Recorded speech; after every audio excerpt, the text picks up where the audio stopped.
Ang kanyang balanse ay nakakakuha ng 0% interes araw-araw. Ano ang magiging pagbabago sa kanyang buhay? Ikaw ay isang bagong graduate na mahirap. Walang asawa, mataba, walang sasakyan at bahay, habang tinitingnan ang iyong cellphone na 2 taon at kalahati ng naglalaro ng cloud top chess, napabuntong hininga ka na lang.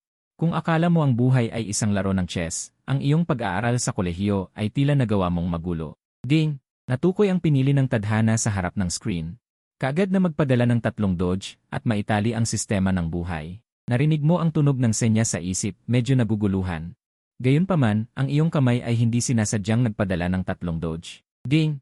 Binabati kita, matagumpay na naitala ang host. Dahil sobrang gwapo. Na-trigger ang pinakamataas na baguhan na reward. Nakuha ang pribilehiyong may kulay na simula. Mangyaring pumili ang host ng unang Hexcore Enhancement Rune. Hindi ka pa nakakapagreaksyon. Muli sa iyong isip ay tumunog ang sunod-sunod na senyas, pagkatapos ay lumitaw ang isang ilusyon na liwanag na tabing sa harap mo, 3 magkakaibang opsyon ang lumitaw. Daan ng pag-unlad, hedge fund, kontrata ng demonyo. Ang lahat ay nangyari ng napakabilis, medyo naguguluhan ka pa ay sinunod mo ang iyong karaniwang ugali sa paglalaro, halos walang pag-atubili na pinindot ang hedge fund. Ding! Pinili na ng host ang hedge fund, agad na nag-aktibo ang hex. Lahat ng disponibleng cash sa personal na account ng host ay makakakuha ng 0% araw-araw na interes. Ang kita ay darating sa hating gabi ng susunod na araw. Para sa detalye, pumunta sa system interface upang tingnan. Ano ito? Sa oras na yon ay bigla kang nagising, mabilis kang tumayo. Ang pagpapadala ng doge ay talagang nag-aktibo ng sistema. Marahil dahil matagal ka nang nasa internet, sa iyong pagka-excite. Mabilis mong tinanggap ang katotohanan ito. Pagkatapos ay agad kang tumingin sa system interface, aktibong hex, hedge fund. Araw-araw na interest 0%. Nakumpirma mong hindi ka nagkakamali, medyo hindi ka makapaniwala.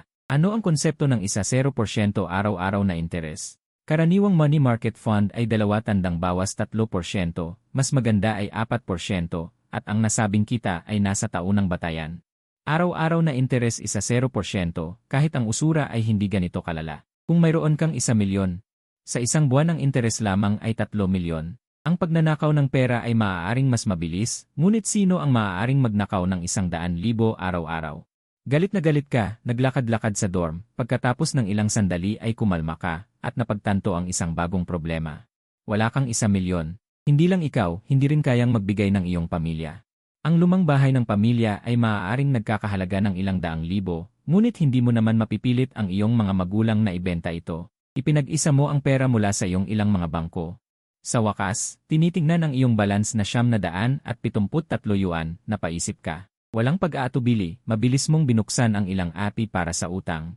Pagkatapos ng ilang hakbang, ang iyong balanse ay naging ₱8,273 yuan. Sa pagtingin sa malungkot na numerong ito, nag-isip ka, binuksan ang iyong contact list, at sa wakas ay pumili ng 2 tao upang magpadala ng voice message. Pagkalipas ng ilang minuto, nagliwanag ang WeChat. Ipinakita na ang contact na si Yang Hao ay nagpadala ng 3,000 yuan na transfer, may kasamang voice message. Pinindot mo ang voice message, naririnig ang biro, "Anak, kung may problema. Siyempre susuportahan ka ng tatay." Sabay mong sumagot sa mensahe at tinanggap ang transfer. Sayang, 3,000 lang. Bagamat maganda ang kalagayan ni Yang Hao, siya mismo ay mahilig magsaya. At may kasintahan na gumagastos ng pera, sa isang buwan ay binibigyan siya ng pamilya ng 8,000 para sa gastos, halos walang naipon.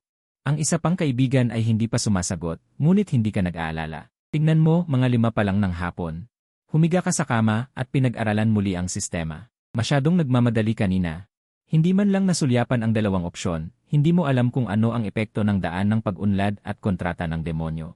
Ang kontrata ng demonyo ay hindi naman pagbebenta ng buhay para sa pera, di ba? Marahil maraming tao ang may ganitong buff. Bukod dito, dahil ito ay proteksyon ng baguhan. Ang ipinagkaloob na hex na may kulay na antas, ayon sa paghihiwalay sa laro, pagkatapos ay maaaring mayroong pilak at gintong antas. At ang may kulay na antas ay walang alinlangan ang pinakamahusay. Paulit-ulit mong kinumpirma na ang paglitaw ng sistema ay hindi guni-guni at nagsimulang mag-isip kung ano ang mabilis na paraan upang makaipon ng puhunan. Sa oras na yon, tumunog muli ang iyong cellphone, kinuha mo ito. Napagtanto mo na halos 7 na pala ng gabi. Ang nagpadala ng mensahe ay ang isa mong contact, ang iyong kaibigan na si Liu Zixi.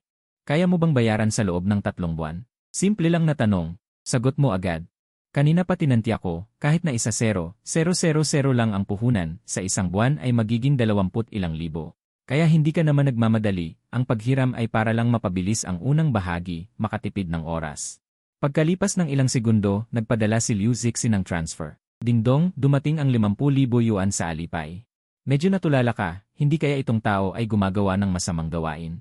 Buti na lang sumunod na mensahe si Liu Zixi. Napahinga ka. Ito pala ay pera ng pamilya niya para sa down payment ng kotse. Planado sana na kunin ang kotse sa National Day. Kaya tinanong ka kung kaya mong bayaran sa loob ng 3 buwan. Tingnan ang balanse na naging 61,273 yuan, hindi ka na nag-aksaya. Kinuha mo ang kalahating kahon ng sigarilyo na matagal nang hindi ginagamit, kasama ang 2 bote ng natitirang beer, pumunta sa balkonahe. Naghihintay sa pagdating ng sandali ng pag-ikot ng tadhana. Ang oras ay hindi kailanman naging ganito katagal sa iyong pananabik. Sa wakas, dumating ang 12 oras ng gabi. Patak! Kasabay na nagliwanag ang text message at alipay sa screen ng cellphone. Ang account ng China Merchants Bank na nagtatapos sa 1,024 ay nakatanggap ng 6,127.3 yuan. Wow! Totoo talaga! Sa sandaling iyon, lubos kang naniwala, pinisil ang iyong kamao, nakaramdam ng kasiyahan. Isang araw 6,000, isang buwan ay 200,000. Kahit noong una kang masigasig na magsimula ng negosyo.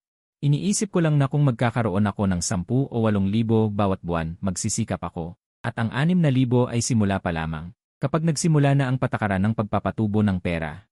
Sa mga susunod na araw ay dadami na lang ng dadami. Hindi ko kayang isipin, talagang hindi. Hindi ka nagkaroon ng pagkabalisa ngayong gabi. Sa halip, sa sobrang relax na pakiramdam, nakatulog ka ng mahimbing. Alas 9 ng umaga, iminulat mo ang iyong mga mata. Ilang segundo kang nakatitig sa kisam ng dormitoryo na may mga bakbak na pintura. Pagkatapos ay bigla kang umupo, kinuha ang telepono, at nakita ang 6,000 piso. Nakahiga pa rin ito ng tahimik sa sulok ng bangko. Hindi mo napigilang ngumiti. Susunod na hakbang ay palakihin pa ang puhunan. Maraming paraan ng pagkakitaan ang naisip mo, ngunit limitado sa kaalaman at yaman. Kahit may 60,000 ka na. Sa isang iglap ay wala kang maisip na paraan upang palakihin ang puhunan sa loob ng isang araw. Kung may kakayahan ka talaga, hindi ka magiging isa sa mga karaniwang tao. Ngunit habang naghuhugas, tiningnan mo ang sarili mo sa salamin na marumi ang itsura. Naisip mong dapat magpagupit muna. Noong nag-opisina ka, pagod na pagod, at dahil sa pagbabago ng isip, matagal ka nang hindi nag-ayos ng sarili. Ang mukha mo na dating may 8 puntos na kabwapuhan, ay bumaba na lang sa 80%. Habang iniisip mo ito, biglang umalingaw sa iyong isipan ang isang ding. Ang tanging bagay sa buhay na hindi mababaligtad ay ang tawag na mababang impresyon. Nagbago ang iyong pananaw bilang host at matagumpay mong na-trigger ang unang round ng aksyon. Pumunta ka sa pangunahing shopping district. Bago matapos ang countdown ng round, baguhin ang iyong hitsura at pagandahin ang iyong panlabas na tindig. Automatikong magbibigay ng porsyento ang sistema sa iyong suot at gupit at babayaran ang katumbas na porsyento. Paalala, ang pag-trigger ng maswerteng numero ay magbibigay ng karagdagang gantimpala. Ang susunod na hex ay ma-trigger. Pagkatapos ng 5 round ng aksyon, ang countdown ng round ay 16 na oras. Natigilan ka. Pagkatapos ay sobrang saya. Dati iniisip mo na dahil nasa yugto ka ng pag-ipon. Pumunta na lang sa barberya sa likod ng paaralan, magpagupit ng 15 piso na buzz cut. Ngunit ang operasyon ng sistema ay parang ulan sa tag-init. Sa pagkakaintindi, bukod sa gupit, kasama rin sa pagsusuri ng sistema ang pananamit. Ang mahalaga, kung masiyahan ang sistema, makakakuha ka ng tiyak na porsyento ng reimbursement. 70 puntos ay makakakuha ng 70% reimbursement, 80 puntos ay 80%. Kahit hindi mo maabot ang perpektong puntos. Ang iyong gastos ay mapapababa. Kahit hindi mo magamit ang malaking puhunan, hindi malaki ang epekto ng ilang libo. Mabilis kang naghugas, nagsuot ng simpleng kaswal na damit, at lumabas ng paaralan ng mabilis. 6 na oras ay mukhang sapat, ngunit dahil may sistema ng pagmamarka, kailangan mong piliin ang pinakamahusay na opsyon, kaya medyo magiging alanganin ang oras. Pinilit mong gamitin ang app ng taxi na matagal mo nang hindi ginagamit. Itinakda ang destinasyon sa Mincheng Henglong Plaza. Pagkaupo ay nagsimula kang maghanap ng mga barberya sa paligid. Dahil ito ay pangunahing shopping district. Siyempre hindi kulang sa mga barberya. Ngunit dahil sa dami ng pagpipilian, nahihirapan kang pumili. Flagship store, high-end styling, private customization. Iba't ibang angles na may halong hapon. Bawat isa ay mukhang high-end. Siyempre mas mahalaga ang sikat na kasabihan. Walang taong ngumingiti kapag lumalabas sa barberya. Kung normal na araw, okay lang, ngunit ngayon ay may mission ka. Ang reimbursement ng sistema ay direktang nakadepende sa ganda ng gupit. Kaya kailangan mong maging maingat. Naisip mong mabuti. Dahil hindi ka makapili, diretsong hanapin ang pinakamahal. Kahit ang pinakamahal ay hindi nangangahulugang pinakamahusay, ngunit sa isang kompetitibong industriya ng serbisyo, ang presyo ay nagtatakda ng pinakamababa. Muli mong inayos ayon sa presyo, at mabilis mong natagpuan ang isang salon na tinatawag na Tang's Hairstyle Studio. Hindi dahil sa iba, kundi dahil sa average na presyo na 877 piso bawat tao sa review app. Tumawag ka upang mag-book. Pagkatanggap ng kumpirmasyon, mabilis kang pumasok sa mall at sumakay ng elevator papuntang ika-6 na palapag. Sa isang tahimik na sulok, natagpuan mo ang salon. Pagpasok mo, isang babaeng naka-uniform na may magandang mukha ang ngumiti at lumapit. Magandang araw po. May reservation po ba? Tumawag lang ako. Sige po. Sundan mo ako. Pagkatapos ng kumpirmasyon, dinala ka ng babae sa loob ng salon. Tiningnan mo ang kapaligiran ng salon. Ang dekorasyon ay talagang may disenyo. Ang pinaka-nakahuli ng iyong atensyon ay ang mga larawang nakasabit sa pader sa likod. Ang mga tao sa frame ay pawang mga magagandang lalaki at babae, at karamihan ay kilala mo. Dahil lahat sila ay mga bituin. Nakita ng babae ang gulat sa iyong mukha at mumiti siya at nagpakilala. Ang mga bituing ito ay lahat ng pinaglingkuran ng tagapagtatag ng aming salon. Lumiwanag ang iyong mga mata. Kahit alam mong ito ay isang uri lamang ng pakitang tao, talagang nagpapataas ito ng iyong tiwala sa salon. Pwede bang ang tagapagtatag ang maggupit sa akin? Diretso mong tanong. Ginoong Zhao, pasensya na po. Si Izang ay wala ngayon sa salon. At kung gusto mo siya, kailangan mong mag-book ng isang linggo bago. Ganoon ba? Sige, rekomendahan mo na lang ako ng isang stylist. Medyo nadismaya ka sa narinig, ngunit hindi mo na kayang maghintay ng isa pang araw. Sige po. Kung si Ginoong Zhu ay may mataas na pangangailangan, irerekomenda ko sa inyo si Guro Yufei sa tindahan. Siya ang panganay na alagad ni Guro Zhang Junfeng. Siya rin ang punong taga-disenyo ng studio ngayon. Ang pangunahing bayad para sa gupit ay 1,700 at 79 piso. Sinindihan ng dalagang kasama ang card sa mesa. Binuksan ang isang pahina ng larawan ng mga tauhan upang ipakilala sa iyo. Magkano, bigla mong pinutol ang kanyang sinasabi.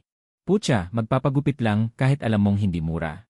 Pero masasabi lang na ang kahirapan ay naglimita sa iyong imahinasyon. Akala mo dati kahit mahal ay ilang daan lang, sino ba namang mag-aakalang ang simpleng paggupit ay aabot sa 4 na numero?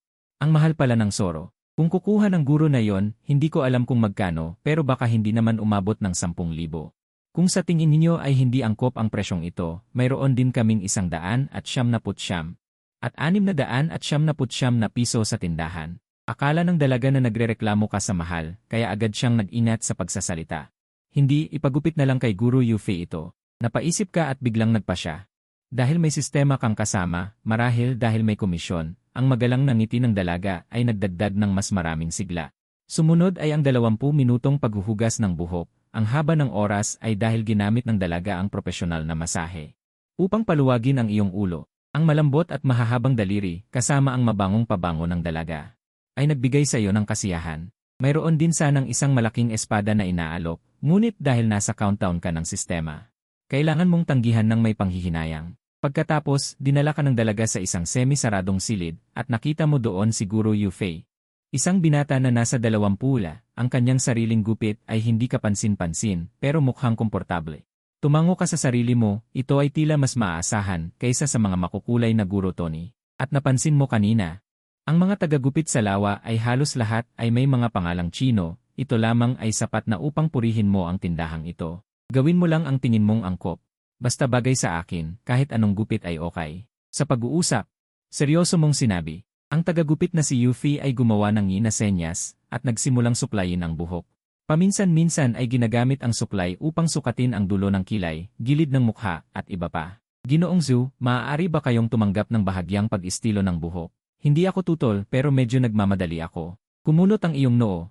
Kailangan ba talagang mag-estilo para maganda ang resulta? Paano kung gawin ko na lang sa inyo ang isang pansamantalang gupit?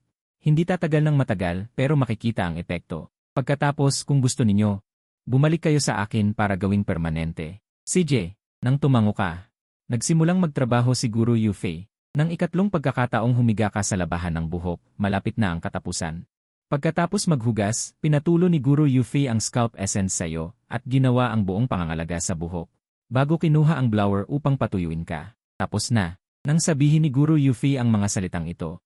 Sa sandaling iyon, itinaas mo ang iyong ulo at tumingin sa salamin sa iyong sarili. Kasabay nito, tunog ang sunod-sunod na beep mula sa sistema, ding. Natuklasan ng sistema na natapos mo ang pagbabago ng gupit. Kasalukuyang score ng sistema, larawan ng gupit 88 puntos. Binabati kita sa pagkakaroon ng 88% na refund na nadeposito na sa iyong account. Na-trigger mo ang maswerteng numero 88. Natanggap ang dagdag na premyo na isang beses na gamit ang Dragon Sword ni Kuisite. Detalye ay magpunta sa imbakan ng sistema. Ang hugis ng iyong mukha ay matutulis, mataas ang kilay, pataas ang dulo. Sa tingin ko ang sikat na micro-layered na gupit ay hindi angkop sa inyo, kaya ginamit ko ang bahagi ng gradient na estilo ng eroplano. Pinanatili ang antas ng pagkakaayos. Hindi mo pa natitingnan ang beep ng sistema. Habang nakikinig sa paliwanag ni Guru Yufei, maingat mong tiningnan ang gwapong lalaki sa salamin. Maganda. Masaya ako. Hindi mo ipinagkait ang iyong papuri, syempre ang pangunahing dahilan ay ang pagkilala ng sistema. Ang 88 puntos ay tiyak na nasa itaas ng mahusay na antas. Kinuha mo ang cellphone at tiningnan. Ang refund ay nadeposito na. Sa ganitong kalkulasyon, para kang gumastos lang ng 200 piso para sa gupit na ito. Hindi mo alam kung sulit ang orihinal na 1,800, pero kung ilalagay sa 200 na presyo, ang sagot mo ay sulit na sulit. Ang mahalaga ay tama ang gupit ni Guru Yufei, at bigla itong nag-trigger ng nakatagong dagdag na premyo ng sistema. Hindi pa alam kung ano ang Dragon Sword ni Kuisite, pero tiyak na tataas ang halaga sa 200 piso. Pagdating sa front desk pagkatapos magbayad, ang dalagang kasama na naglingkod sa iyo ay ngumiti. Ginoong Zhu, gusto ba ninyong idagdag ang aking WeChat? Kung may kailangan sa susunod, diretsyo na lang kayo sa akin. Muli mo siyang tiningnan. Maayos na uniforme ng trabaho, matambok ang dibdib, masikip na pantalon na bumabalot sa manipis na mga binti. Nakatali ang buhok, maganda ang mukha. CJ, iniscript mo ang kanyang youth code. Pero may nangyaring nakakahiya, itong sira na cellphone marahil dahil pumasok na ang basag sa loob. Nadyam ito, hindi makajump ng matagal. Kahit hindi nagpakita ng anumang kakaiba ang dalaga. Napapula ka pa rin. Putya! Gumagastos ng 1,800 piso para sa gupit, at nag-jam din ang cellphone sa antas ng 1,800. Ano ba ito? Paglabas mo ng tindahan, tiningnan mo ang Xiaomi 12 na may basag na screen sa iyong kamay. Biglang sumagi sa isip ko na magpalit na ng cellphone ngayon din, pero pinigilan ko ang sarili ko. Yung kapital ko kasi ngayon ay hindi pa sapat.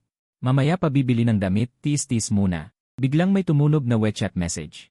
Si ate na kakadagdag ko lang ay nagpadala ng isang smiley emoji. Ang pangalan niya ay isang mahaba-habang marketing standard format. Chief Assistant ng kanilang salon si Beck. Ito ay malamang na work number. Pero medyo kakaiba ang pangalang Beck, bagay na gawing isang seafood na character.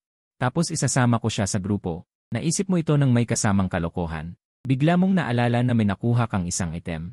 Ginamit mo ang isip mo para buksan ang bodega ng sistema. Nandoon ang isang asul na mahabang espada, eksaktong katulad ng sa laro. Ang Kuisite Green Dragon Blade. Pag ginamit, sa susunod na 5 beses na bibili ka, random na magkakaroon ng 1 hanggang 0 beses na pagbabalik ng pera sa binili mo. Wow! Nagsindi ang mga mata mo. Eto na nga, kulang ka man, biglang may dumating na ganyan. Basta gagastos ka, may 0% na simula ng pagbabalik, at pwedeng hanggang 0 beses na jackpot. Ito ay mathematical positive expectation. Basta hindi sobrang malas, siguradong mababawi mo ang pera para sa mga damit. Tiningnan mo ang 4 na oras na countdown. Napagdesisyonan mo na magpalit muna ng cellphone. Yung 5th floor ng mall ay may maraming brand ng cellphone store. Mabilis ang proseso ng pagbili ng cellphone dahil may target ka na. Wala pang 0 minuto, nakuha mo na. iPhone 15 Pro Max Black ET version. Pinili mo ang Apple dahil lagi kang naka-local brand na cellphone. Gusto mo subukan ng ibang feeling. Unang beses mo bumili, kailangan mo rin ng charger. Sabay mo nang bumili ng Bluetooth earphones. Kabuang gastos ay 14,147 yuan. Ang tindera ay nagrekomenda pa ng phone case. Pero tinanggihan mo, hindi ka mahilig maglagay ng case. Pagkatapos mag-scan at magbayad, sa isip mo ay may tunog na sistema. Ding, may nakitang consumer behavior.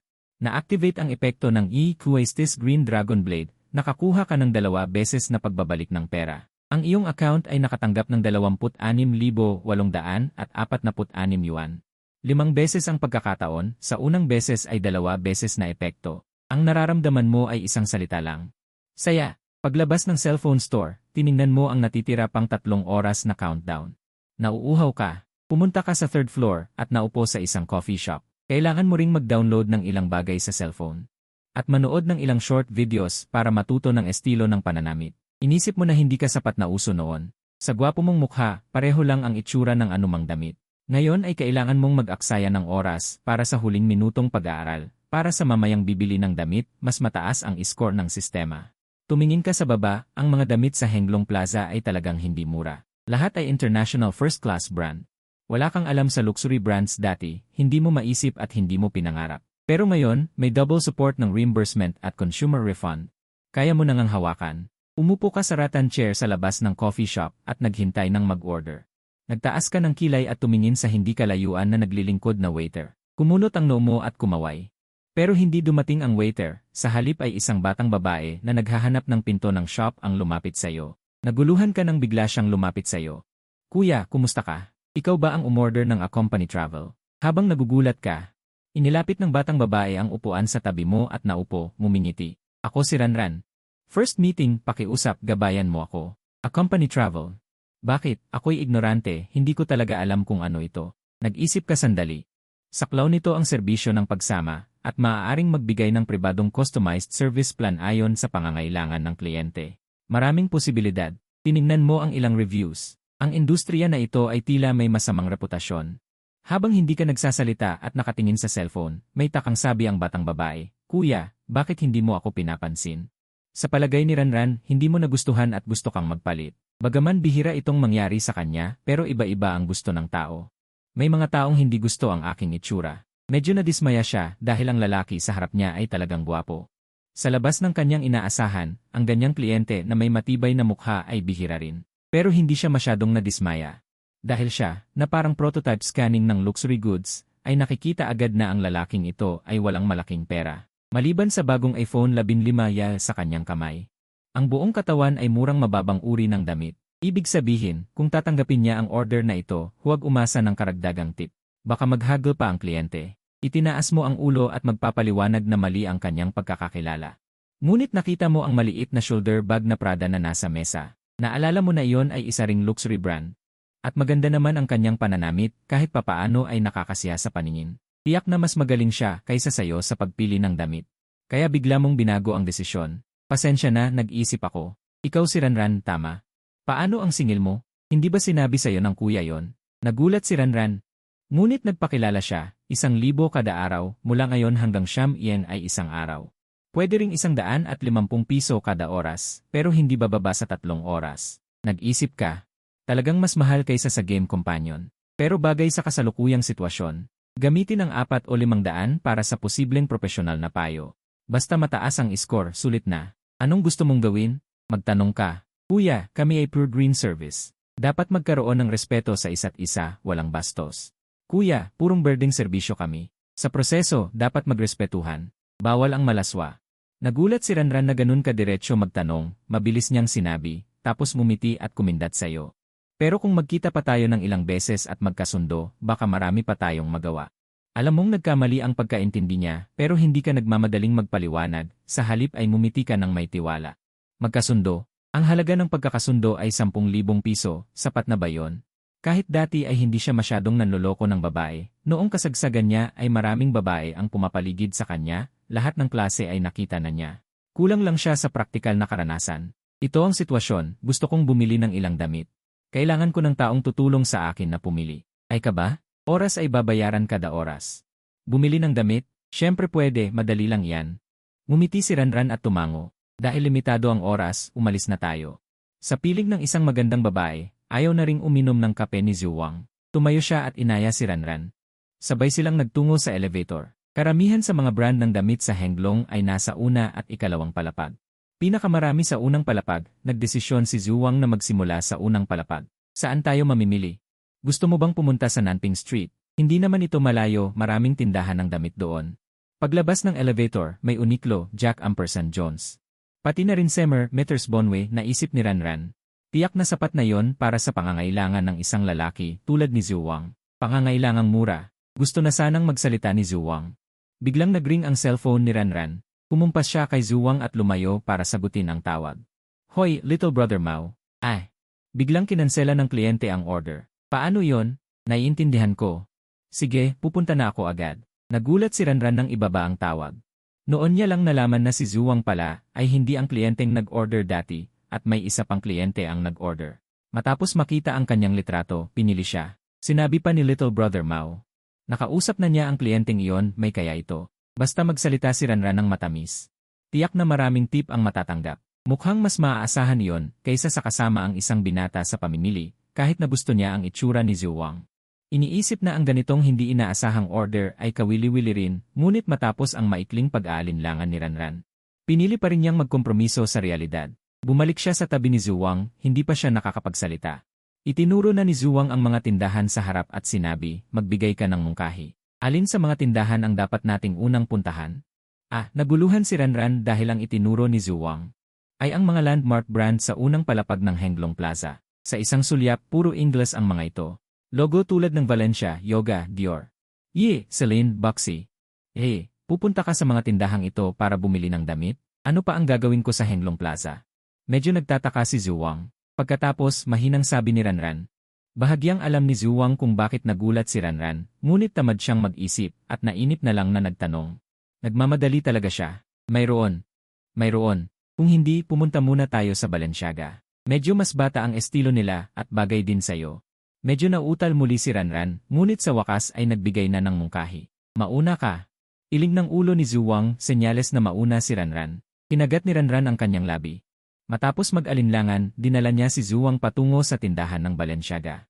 Talagang naging mausisa siya at gusto ring makita kung si Zhuang ay nagpapanggap na mahirap o talagang walang alam. Walang konsepto sa presyo ng mga luxury brand na ito. Pumasok silang dalawa sa butike ng Balenciaga. May babaeng sales assistant na nakatayo sa pintuan na nakasuit, agad na lumapit. Umiti ng may paggalang at sinabi, magandang tanghali sa inyong dalawa. Maligayang pagdating sa Balenciaga, Henglong Branch. Anong produkto ang gusto ninyong tingnan? Maaari ko kayong bigyan ng maikling introduksyon. Mag-ikot muna kami.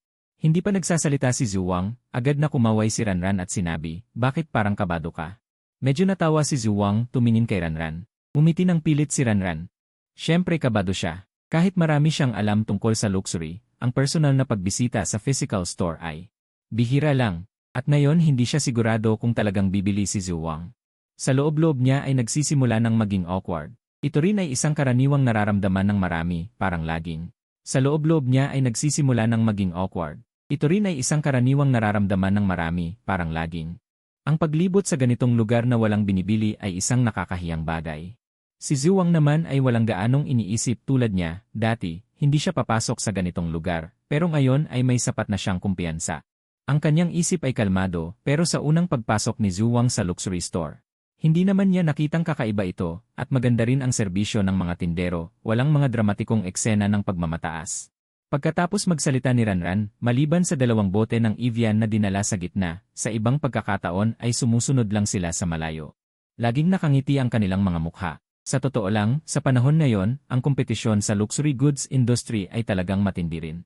Bilang isang industriya ng serbisyo, mas lalong mahigpit ang kanilang mga kahilingan sa kanilang mga tindero. Karamihan sa mga tindero sa luxury stores ay may bachelor's degree man lang. At lahat ay dumaan sa profesional na pagsasanay at pagsusulit, ang kanilang kakayahan ay mas mataas kaysa sa inaasahan. Sa kabaligtaran, ang ilang mga tindero sa ordinaryong brand store ay madalas na nagbibigay ng masamang karanasan sa pamimili. Siyempre, huwag lang sana na makatagpo ng isang tindero na puro sayang lang ang oras ng customer. Kung sakaling may pressure siya sa benta, sa pagkakataong ito ay naisip na rin niya, sa halip na mag-alala sa isip. Mas mabuting tingnan na lang kung talagang bibili si Zhuang, at kung hindi, hila-hila na lang siya paalis. Upang makamit ang layunin, pumili pa siya ng isang medyo murang shirt para subukan si Zhuang. Tumingin si Zhuang. Itinuro ni Ranran ang isang cream-colored, retro-styled shirt na walang malaking logo na kinainisan ni Zhuang, simple ang estilo at mukhang maganda. Ikaw na ang magdesisyon. Mas mabuti kung pumili ka na lang ng isang set para subukan ko, sabi niya. Pagkatapos ay tinawag ni Zhuang ang sales assistant at pinakuha muna ng isang shirt na tamang sukat para subukan. Pumili ng isang set. Natigilan si Ranran, hindi napigilang tanungin si Zhuang. Nakita mo ba ang presyo ng shirt na yon? Sinabi ni Zhuang na nakita niya naman. Hindi ba 6,300 lang yon? Bagamat talagang sobra ang presyo, sa totoo lang. Mas mababa ito kaysa sa inaasahan ni Zhuang. May tunog ng pagbukas ng pinto ng fitting room. Lumabas si Zhuang na may suot na bagong damit. Si Ranran na naghihintay sa labas ay biglang naliwanagan ang mga mata. Sa sandaling iyon, hindi niya napigilang purihin ang sarili niyang panlasa. Dahil sa kagandahan ni Zhuang, sapat na itong kapansin-pansin, masyadong makulay na damit. Ay tatakpan pa ang sarili niyang gwapong anyo. Kaya naman nang pumili si Ranran ng damit, lahat ay simpleng estilo. Isang light-colored denim jacket, ipere sa parehong kulay ng straight leg pants, at puting sapatos na pangboard. At may kasamang silver brass necklace na retro style, hindi nawawala ang kabataan, at na-highlight ang uri ni Zhuang na may pagkapilyo at gwapo. Kung si Ranran ang magbibigay ng marka, tiyak na 10 ito. Noong una ay gusto pa sanang tanungin ni Zhuang ang opinyon ni Ranran, pero nang tingnan niya, ang mukha nitong tila na humaling, naisip niyang hindi na kailangan. Kaya lumapit siya sa salamin at tiningnan ang sarili. Malamang ay maganda naman ito. Tumingin si Zhuang sa kaliwat kanan, nasisiyahan din sa kanyang sarili. Sa totoo lang, kung siya ang mag-aayos, wala siyang kumpiyansa na mas gagaling pa ito. Kaya desidido niyang tinawag si Ranran. Tara na. Hindi pa nakakareaksyon si Ranran nang tawagin ni Zhuang ang sales assistant na kanina paabala, ngayon ay nakatiklop ang mga kamay at naghihintay sa tabi. Kukunin ko na lahat ng suot ko. Saan magbabayad? Ang mga lumang damit ko ay hindi ko na kailangan. Pwede niyo bang itapon para sa akin? Ang shirt na suot niya kanina, ang disenyo sa dibdib, ay kupas na at halos mawala na ang kulay, at ang sapatos naman ay sira na ang tahi, tipong kahit i-donate sa bundok ay nakakahiya ng ibigay. Kanina nang magpalit ng damit si Zhuang, natawa na lang siya sa sarili. Kaya pala si Ranran ay mas kinakabahan pa kaysa sa kanya nang makita siya. Ang itsura niya ay talagang parang hindi kayang bumili ng Balenciaga. Siyempre, walang problema. Dito po kayo, sabi ng sales assistant na may isa na namang ngiti. Noon lang nalaman ni Zhuang kung ano ang tunay na sigla. Pero normal lang naman yon. Walang kakaiba. Talagang bibili ka. Namamalikmata si Ranran. Sumunod hanggang sa counter ng pagbabayad, at saka nasaksihan kung paano mabilis na kinuha ni Zhuang ang kanyang cellphone at tinapos ang transaksyon. Resulta, sa unang pagkakataon, hindi natuloy ang bayad. Tiningnan ni Zhuang ang pop-up na mensahe sa WeChat, ang limitasyon sa isang araw at isang transaksyon sa WeChat Pay ay 80,000. Matapos bumili ng cellphone, ang sumunod na 70,000 plus ay lumampas na. Yehey! Dati walang pagkakataon malaman ang ganitong bagay. Napailing si Zhuang na may ngiti. Buti na lang umalis siya. Nagdala siya ng bank card para direktang mag-swipe sa ES machine. Kung hindi, nakakahiya sana. Nang makapag-swipe na si Zhuang, bumaba rin ang kaba ni Ranran. Hindi niya napigilang titigan ang gilid ng mukha ni Zhuang. Biglang bumilis ang kanyang paghinga, umakyat ang pamumula sa kanyang maputing pisngi. Ang gwapo at mayaman pa, sobrang hindi patas. Biglang may mainit na hangin na dumaan sa tabi, medyo kakaiba sa loob ng naka-aircon na tindahan. Pero sa oras na ito ay wala siyang pan para mag-imbestiga, hinihintay na lamang niya ang feedback mula sa sistema. Sa huli, nang magbayad, ang pang-itaas ay 25,500, ang pantalon ay 18,300. Shirt 6,300, sapatos 9,900, kwintas 4,700. At para mapataas ang marka, pumili si Zhuang ng isang salaming pang-araw na 4,250 at dagdag na 2 panloob na damit na 3,800. Kabuang 72,750 yuan. Dati, kasama ang dobleng balik ng pagbili ng iPhone, ang pera ni Zhuang ay mahigit 80,000 lamang. Ang pagbili ng mga damit na ito ay halos all-in na, at buti na lang at ang mga napiling damit ni Ranran ay saktong-sakto ang kabuang presyo. Kung hindi, kailangan ni Zhuang na hatiin ang pagbabayad sa 2 beses, at masasayang lamang ang isang pagkakataon ng rebate mula sa Green Dragon Blade. Sana talaga ay maging mabuti ang taga ito. Hindi na masyadong pinapansin ni Zhuang ang sistema marka, dahil may oras pa naman ang round, kung hindi swak ang set na ito, pwede namang magpalit ng iba. Ngunit ang rebate multiplier ng Green Dragon Blade ay napakahalaga, kung makakaalis na ba siya, o hindi ay nakadepende sa alon na ito, sa kanyang pagkainip na paghihintay. Sa wakas ay dumating na ang tunog ng sistema, natukoy na natapos ng host ang pagbabago ng pananamit, sinusuri na ng sistema. Tapos na ang pagsusuri ng sistema, ang kasalukuyang impresyon ng pananamit. Binabati ang host, nakatanggap ng 72% na refund, na na-deposit na sa account, pakitingnan. Ding, natukoy ang paggastos, na-trigger ang Green Dragon Blade ni Twisted Fate. Nakatanggap ng 4 beses na rebate sa paggastos. Ang account ng China Merchants Bank na nagtatapos sa 1,024 noong Hulyo 1, 12. 30 ay nakatanggap ng 66,930 yuan. Ang account ng China Merchants Bank na nagtatapos sa 1,024 noong Hulyo 1, 12. 30 ay nakatanggap ng 271,000 yuan. China Merchants Bank, Ginoong Zhu. Eksklusibong handog. Huwag hayaang matulog ang iyong pera, pindutin dito upang makita ang eksklusibong pamamahala ng pera. Sa oras na ito si Zhuang ay hawak ang kanyang telepono pagkatapos ng tunog ng sistema, sunod-sunod na mga text. Ay nag-ing ding ding ding ding. 4 beses. Muli siyang tumingin si Zhuwang sa halagang pumasok sa text. Saka siya naniwala na hindi siya nagkamali ng dinig. Grabe, ganito ba ka-powerful? Halos 300,000 na malaking halaga. Natuwa si Zhuwang hanggang sa humingi ang tindero ng kanyang numero ng telepono para sa puntos, saka siya nagising. Ang Balenciaga, basta gumastos, ay magiging miyembro, ngunit ang ganitong membership ay walang gaanong kabuluhan. Maaari ring sumali sa mga espesyal na aktibidad para sa EC, tulad ng pre-purchase ng high-end na exhibition, ang tinatawag na closed-door event. EC, very important client, isang napakahalagang kliyente. Kapansin-pansin, ang high-end na inaalok ng mga luxury closed-door event na ito ay talagang mahirap bilhin na ready-to-wear. Ang tunay na high-end ay hindi ganito klase. Bagaman hindi naging easy si Zhuwang sa isang iglap. Ngunit mainit na idinagdag ng tindero ang kanyang WeChat at binigyan siya ng ilang freebies, isang transparent na tumbler, 3 lip balm at isang makapal, parang lock na bagay. Ano ito? Paulit-ulit na pinag-aralan ni Zhuwang, naguguluhang tanong. Parang skylock. Nasa labas na sila ng pinto pero agad itong nakilala ni Ranran.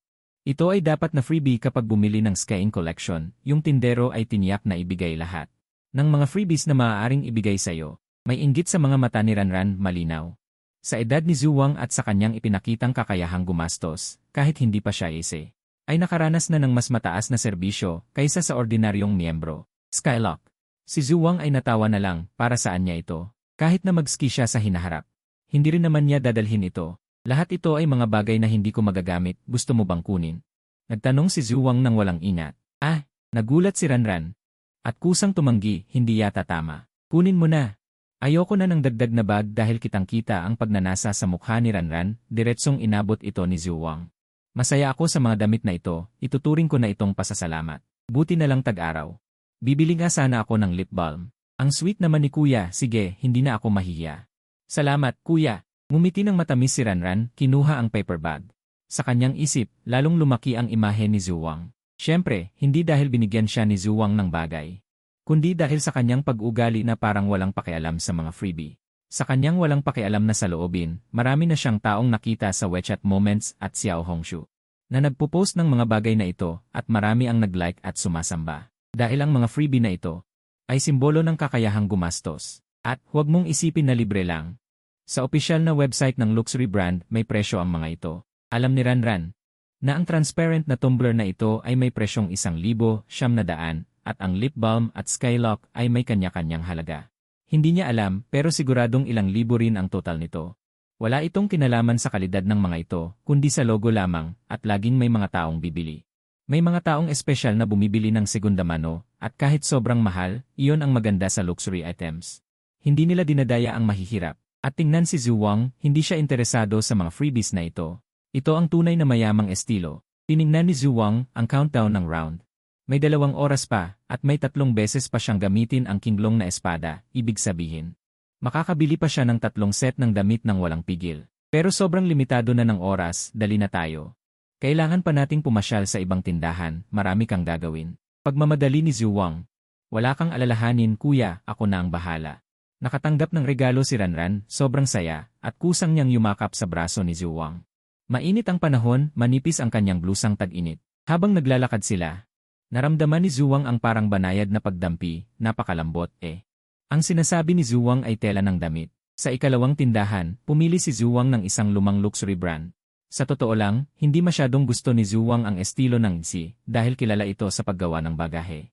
Limitado ang kanilang mga alok na kasuotan para sa kalalakihan. Kung hindi dahil sa mas mahal ang iri. Baka kung makakuha siya ng sorpresa mula sa kinglong na espada, maaaring lumiko si Zhuwang sa kaliwa at pumunta sa Armani na mas maraming damit. Sa huli, sa mungkahi ni Ranran dahil magagamit niya ito sa hinaharap. Bumili siya ng isang buong set ng itim na formal na kasuotan mula sa New Formal Series. Para dito, bumili pa siya ng isang portfolio bag ng Slug brand nila upang tugma sa damit at para taasan ang score ng sistema. Ayon sa personal na estilo ni Zhuwang, hindi siya karaniwang gumagamit ng bag sa pagbabayad. Mahigit 110,000 ang damit at halos 30,000 ang bag, total na hindi lalagpas sa 150,000. Pagkatapos mag-swipe ng card, dumating ang tunog ng sistema, impression is score 81 Talagang hindi gusto ng sistema ang damit ng Isi. Mukhang may taste talaga ako. Nagreklamo si Zhuwang, buti na lang nagdagdag siya ng bag, kung hindi baka hindi umabot ng 80 puntos. Ang ratio ng balik ay 81% lang, kung hindi isasama ang balik ng kinlong na espada, talagang nalugi siya ng 30,000. Dinismaya si Zhuang dahil hindi nagbigay ng kritikal na tamaan ang kinlong na espada, nagbigay lang ito ng 0. 5 beses na balik, mga 70,000. Buti na lang. Sa pag-ikot, sa huli ay kumita siya ng mahigit 40,000. Kung nagbigay ito ng 0.1 beses, talo siya. Kuya, medyo malungkot ako nitong mga araw, maaari mo ba akong tulungan sa isang maliit na bagay?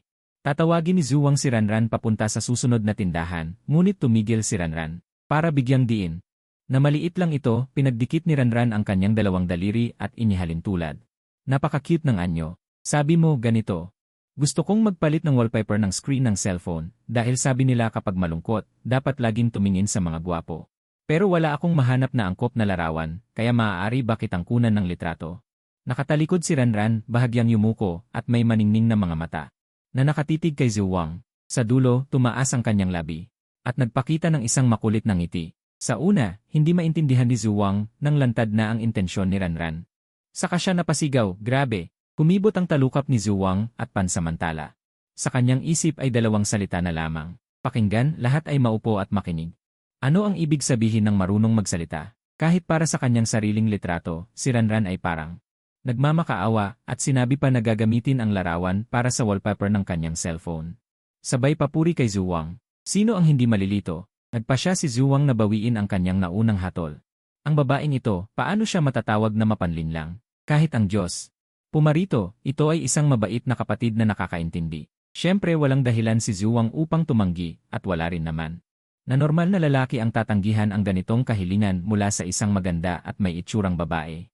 Hehe, nang pumayag si Zhuang, hinila siya ni Ranran sa mall.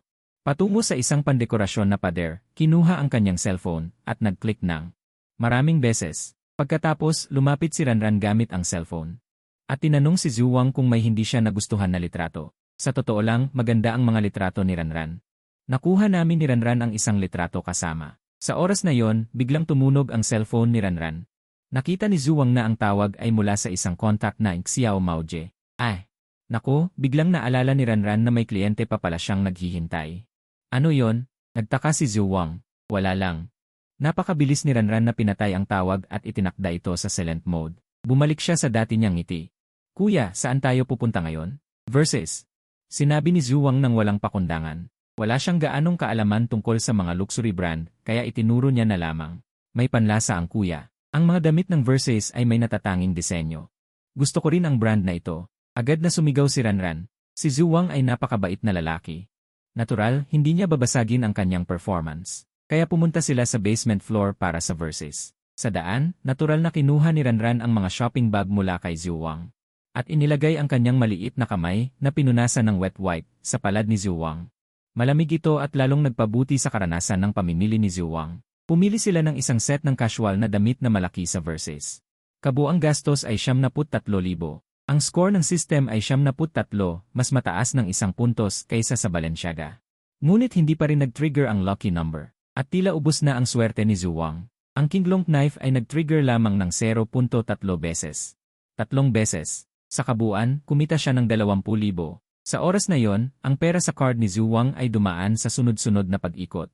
Matapos ang ilang pagtaas at pagbaba, ang kabuang halaga ay umabot sa humigit kumulang 450,000. Lumabas sila mula sa Versace store. Si Zhuang ay nag-isip sandali. Dahil siya ay sadyang nagpapabilis ng oras, ang countdown ng round ay wala pang 40 minuto ang natitira. At ang kinglong knife ay may isa pang pagkakataon para mag-refund. Sa una, plano ni Zhuang na bumili lang ng damit. Ngayon, bigla niyang napagtanto ang isang problema. Kung gusto niyang mas mabilis na makaipon ng yaman, pinakamainam na sa huling pagkakataon ng refund ay ma-maximize niya ang pera sa kanyang kamay. Sa suporta ng sistema ng critical hit na may base ng impression score, kahit na hindi maganda ang multiplier, hindi siya masyadong matatalo. Ngunit kung mag-trigger muli ang isang critical hit sa huli, malaki ang kikitain. At ang pag-asa lamang sa pagbili ng isang set ng damit sa mga luxury store. Upang maabot ang halagang ito ay mahirap, dahil ang presyo ng kanilang mga stock na piraso ay napakamahal. Hindi naman ito masyadong mahal. Walang ready-made na haute couture na mapagpipilian. Napagtanto ni Zhuang na sobra siyang lumalaki. Nagsimula na siyang manguti sa presyo ng mga luxury items. Ngunit may isang kontradiksyon dito. Kung sa huli ay hindi siya bumili ng damit, mawawala ang base ng impression score, at ang panganib ng malaking refund multiplier ay masyadong mataas. Habang naguguluhan si Zhu Wang, hindi sinasadyang tumingin siya sa itaas. Nakita niya ang isang hanay ng mga tindahan na ganap na naiiba sa mga damit. Biglang nagkaroon siya ng inspirasyon. Tama nga, sino ang nagsabing ang pananamit ay damit lamang? Ang kanyang naunang pag-iisip ay limitado. Alahas, relo, hindi ba ito bahagi rin ng pananamit? Hindi kailanman nilimitahan ng sistem ang pananamit. Sa loob ng damit lamang, hindi na isinasaalang-alang ni Zhu Wang ang alahas. Ang lalaki ay dapat bumili ng relo.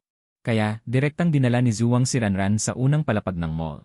May isang espesyal na lugar dito na pinagsasama-sama ang lahat ng brand ng relo ng mall. Sa isang tingin, Rolex, Bliss, Jaeger-LeCoultre, Vacheron Constantin, Blancpain. Sa unang tingin, maraming brand ang mapagpipilian, bagamat walang alam si Zhu Wang tungkol sa relo. Ngunit ang isa sa kanyang mga kasama sa kwarto ay may tatay na nagbebenta ng relo. Madalas itong magkwento. Lihim niyang dinadala ang ilan sa mga mamahaling relo ng kanyang pamilya sa dorm para ipagmayabang. Sa kanyang paligid, natuto ng kaunti si Zhu Wang.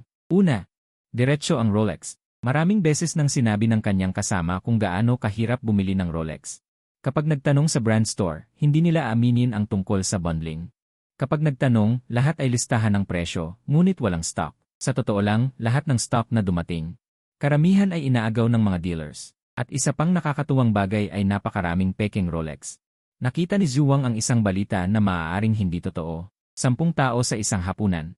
8 tao ang may suot na hoop. Medyo nakakagulat. Pag-iisip, dumiretso si Zhu Wang sa Vacheron Constantin store. Bilang itinuturing ng marami sa mundo ng relo. Bilang pangalawang pinakamahusay sa loob ng 1,000 taon, hindi ba madaling bumili ng relo na nagkakahalaga ng daan-daang libo?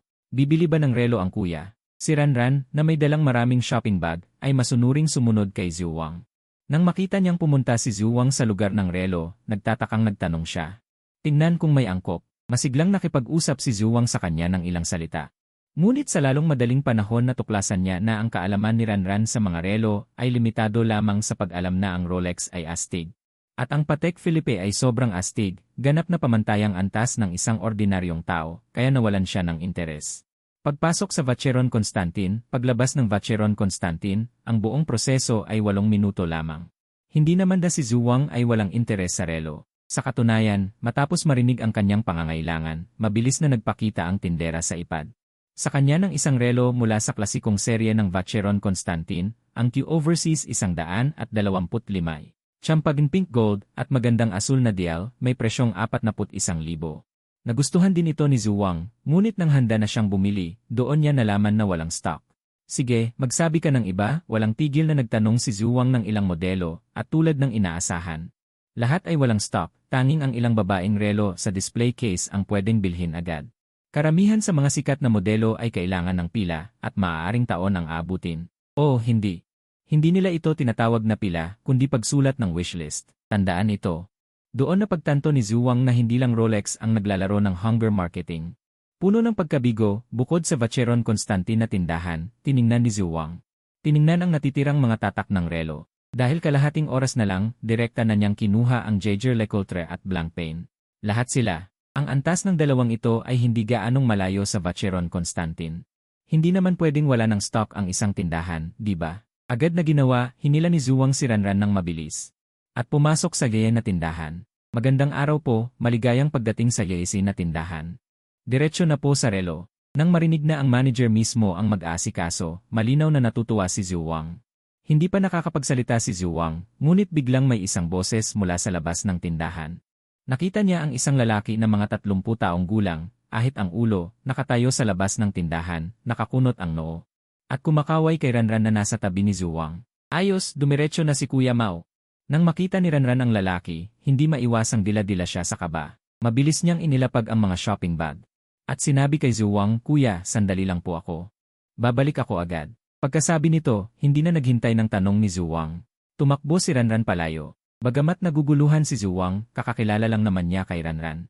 Ngayon ay nagmamadali siya, kaya wala na siyang pakialam. Lumingon siya sa tindera at sinabi, gusto kong bumili ng relo, nasa 40,000 pesos ang presyo, pero dapat may stock agad. 40,000, bahagyang nagulat ang tindera. Siyempre may relo ang yeyay sa presyong iyon.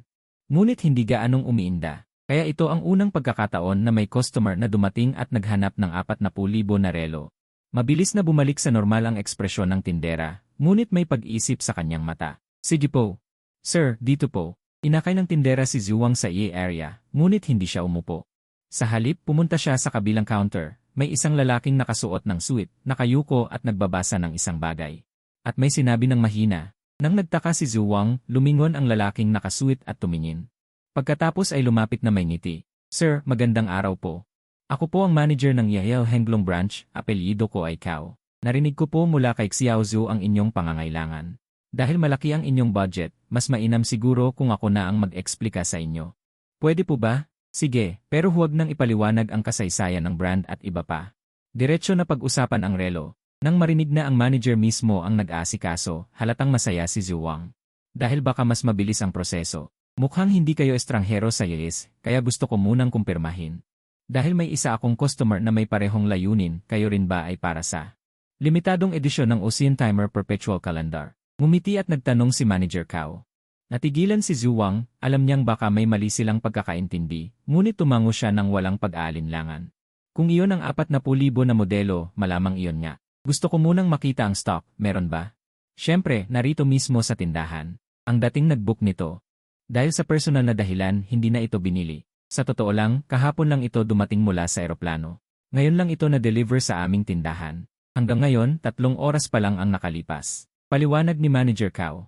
Kasabay nito, kumaway siya sa sales assistant na kasama ni Zhuang. Mabilis na dinala ni Xiao Zhu ang isang puting kahon ng relo at maingat na inilagay sa mesa. Si Manager Cao ay nagsuot ng guwantes at personal na binuksan ang kahon. Pagkabukas ng malaking puting kahon, may maliit na itim na leather na kahon sa loob. Pagkabukas ng tali, isang relong may itim na dial, pulang marka at mga kamay. Ay lumitaw. Ang relong ito ay hindi masasabing napakaganda, ngunit may magandang kalidad. Bagamat ang estilo ay parang murang digital na relo, pero hindi maikakaila na kahit si Zhuang ay naisip na ito ay mas maganda kaysa sa mga relong Vacheron Constantin na kanyang natignan kanina, lalo na sa bagay na angkop ito sa kanyang edad. Ginoong Zhu, ngayon ay ipapakilala ko sa inyo ang seryeng ito ng IAS Schaffhausen Ocean Time. Ang VC 37,945, isang diving wristwatch na may ceramic at titanium case, automatic winding movement. Diameter ng dial ay 49 mm, sapphire crystal glass na pinakintab, may night glow coating. May kasamang itim na rubber strap bilang limited edition, 25 lamang ang inilabas sa buong mundo, kaya nitong lumangoy hanggang 300 metro sa ilalim ng tubig, Manager Cao. Habang ipinapakita kay Zhuang ang lahat ng aspeto, walang tigil na ipinaliliwanag ang tungkol sa relong ito. Hanggang bigla siyang tinigilan ni Zhuang, magkano ba? Ang opisyal na presyo nito sa mainland ay 436,000. Walang anumang sama ng loob si Manager Cao, umiti at sumagot, perpekto. Nang marinig ni Zhuang ang presyong binanggit ni Manager Cao, sa sandaling iyon ay parang ang relong ito ay espesyal na inihanda ng sistema para sa kanya. Pwede bang subukan? Hindi na mapigilan ni Zhuang ang sarili sa kabilang banda. Sa sulok sa labas ng pintuan ng tindahan, alam mo ba kung ano ang kasalanan mo? Sabi ni Little Brother Cao na may kamay sa bulsa. Na may sama ng loob kay Ranran, ang kasalanan ko ay nakalimutan kong patayin ang location software, mahinang sabi ni Ranran. Dahil sa ganitong trabaho, pawang mga bata at magagandang babae ang kasali, at iba-iba ang kalidad ng mga kliyente, maraming problema ang nangyari dati. Kaya pina-install ni Little Brother Cao sa lahat ang software para sa shared location kapag may negosyo. Pinapaon ito para sa kanilang kaligtasan, kaya naman. Matapos mawala si Ranran, mabilis siyang natagpuan ni Little Brother Cao. Nagbibiro ka pa, gusto na siyang tamaan ni Little Brother Cao. Ngunit sa huli ay hindi niya ginawa, umiling na lang at sinabi, kaya. Ang batang lalaking iyon ang dahilan kung bakit mo tinanggal ang kliyente. Hindi sila magkasama ng matagal, pero may alam si Little Brother Cao kay Ranran. Kahit siya ay materyales, isa rin siyang bulag sa itsura, dati. Ay tumanggi si Ranran sa mga kliyente dahil masyadong pangit, pero dahil ito ang trabaho niya, hindi siya masyadong masabihan ni Little Brother Cao. Ngayon ay sobra na, pumayag na si Ranran hanggang sa naghintay ang kliyente ng 30 minuto. Hindi dumating, tinawagan si Little Brother Cao, saka lang nalaman ni Little Brother Cao na hindi talaga pumunta si Ranran, hindi sumasagot sa mensahe, tinatapos ang tawag. Akala pa ni Little Brother Cao, may nangyaring masama kay Ranran, kaya nagmamadaling pumunta sa Henglong Plaza. Nang makita ang dalawang naghahawak kamay mula sa malayo, naisip ni Little Brother Cao na alam na niya ang totoo, hindi ko naman pinagbabawalan kang magkaayos. Pero kung pumayag ka na sa isang booking, tapos iniiwan mo ang kliyente, hindi maganda yon. Sa pag-isip na yon, sumiklab muli ang galit ni Little Brother Cow, hindi naman. Little Brother Cow, mali ang pagkakaintindi mo, ipinaliwanag ni Ranran ang nangyari sa pagkikita nila ni Zhuang, kanina lang ay kasama ko siyang namimili. Wala akong oras tumingin sa telepono, nang maalala ko, huli na ba? Kaya, kakilala niyo lang. Nagulat si Little Brother Cow. Pagkatapos ay umiling at sinabi, wala na, hindi mahalaga yan. Tara saan? Siyempre, para humingi ka ng tawad. Sabi ni Little Brother Cow na may ngiti, kahit pinaupahan ko na si Kinkin para pansamantalang pumalit, pero malaki pa rin ang galit ng kliyente. Mas mabuti kung sumama ka sa akin, harapin mo siya at humingi ng tawad, malakas ang kliyenteng iyon. Ayoko ring masaktan, pero nangako na ako kay Kuya na sasamahan ko siyang bumili ng relo, at sa tingin ko rin ay may kakayahan siya, kung bibili siya ng yesi. Malamang ay mayaman ang pamilya, pero ganun lang yon, hindi tulad ni Ranran na walang alam sa relo. Si Little Brother Cow ay may kaalaman sa mga relo, dahil ang mga nakakasalamuhan niya ay pawang mahilig sa relo, hindi pwedeng hindi ito alam. May sarili siyang pamantayan sa paghusga sa tatak ng relo, pinakasimple, tingnan mo kung anong antas ng tatak ng relo. Tingnan mo kung magkano ang presyo ng pinakamabenta nilang relo, tulad ng EAC. Kahit sinasabing katapat ng Rolex, ang pinakamabenta nilang relo ay nasa halagang 50,000, samantalang ang pinakasikat na mga modelo ng Rolex ay walang bababa sa 100,000 ang aktwal na presyo. Ito na ang agwat, kahit na si Little Brother Cow mismo ay may suot na longins na nagkakahalaga ng 20,000. Hindi ito hadlang para hamakin niya ang yeyay sa puntong ito, sa tingin ko, hindi maganda, tigil na lang. Huwag mo nang pakialaman, ako na ang magsasabi sa kanya, nang makita ang pag-aalangan ni Ranran. Kumaway si Little Brother Cow, diretsyo sa tindahan, nang pumasok si Little Brother Cow at si Ranran. Nakaupo si Zhuang sa sofa, pinagmamasdan ang relo sa kanyang pulso, hindi pa siya nagsuot ng relo dati. Pero sa unang pagkakataon na isuot ito, nagustuhan niya ang pakiramdam, sa sandaling iyon naisip niya na ang relong ito na 40,000 ay hindi mahal, at hindi ito naugnay sa kumpiyansang ibinigay ng sistema, basta kahit na hindi ito masyadong kapansin-pansin sa unang tingin. Pero mayroon itong tahimik na pagiging astig. Sa oras na yon, dumating si Ranran at Little Brother Cow, ipinakita ito ni Zhuang kay Ranran. Tanong mo kung ano ang tingin mo. Maganda naman, bagay na bagay kay kuya. Maingat na tiningnan ni Ranran at tumango, taos puso niyang naisip na maganda ito. At suot ni Zhuang ang bagong biniling set ng Versace, iyong kaswal na damit, kapwa sa kulay at estilo. At ang relong ito ng Givenchy ay hindi maipaliwanag na bagay dito. Iyon na nga, may desisyon na si Zhuang. At hindi alam ni Ranran ang presyo ng relong ito, pero naisip niyang maganda ito, kaya ang relong ito ay dapat makakuha ng magandang impresyon. Habang ipinapakita ito ni Zhuang kay Ranran, napatingin din si Kuya Mao, nga. Maganda nga, pero hindi iyon pamilyar sa kanyang serye ng EAC, hindi pinansin ni Kuya Mao. Lumapit siya at mumiti, kumusta, ako ang boss ni Ranran. May sasabihin ako sa iyo mamaya, pero wala sa isip ni Zhuang ang pakikipag-usap sa estranghero dahil konti na lang ang oras ng round. Ayaw na rin niyang magtagal para iwas sa anumang aberya, kaya pinutol niya ang usapan. Tumingin si Zhuang kay Manager Cow na tahimik na naghihintay. Dahil sa profesionalismo, hindi nagpakita ng kakaiba si Manager Cow. Pero sa loob-loob, nagulat siya sa pagiging desidido ni Zhuang. Alam niyang mula nang pumasok si Zhuang sa tindahan hanggang ngayon. Hindi pa lumalampas ng 10 minuto. Ang naunang kliyente ni Zhuang ay tiyak na gusto rin ang relong ito. Pero dahil 40,000 yuan ito, hindi siya nakapagdesisyon agad. Hindi rin inaasahan ni Manager Cow na maibebenta niya ito. Zhu, kahit desidido na kayo. Pero sa tingin ko, kailangan ko pa ring sabihin ang isang bagay. Sabihin mo. Nang ganoon kabigat ang sinabi ni Manager Cow, nakinig naman si Zhuang. Ang aming gayay. Para sa maraming sikat na modelo, naglulunsad ng iba't ibang promo. Sa madaling salita, kung bibili kayo ng karamihan sa aming modelo, makakakuha kayo ng diskwento. At para sa relong 40,000 yuan, may ilan pa kayong mapagpipilian, tulad ng EAC negatibo 500 at 3,600 at 4 mula sa Pilot Series, EAC negatibo 500 at 3,400 at 6 mula sa Portuguese Series, at iba pa. Taimtim na sabi ni Manager Cow, sa mga ito, baka makakita kayo ng gusto ninyong modelo. Ngunit kung desidido kayong bilhin ang nasa kamay nyo, dahil limitado ito, wala kayong makukuhang diskwento.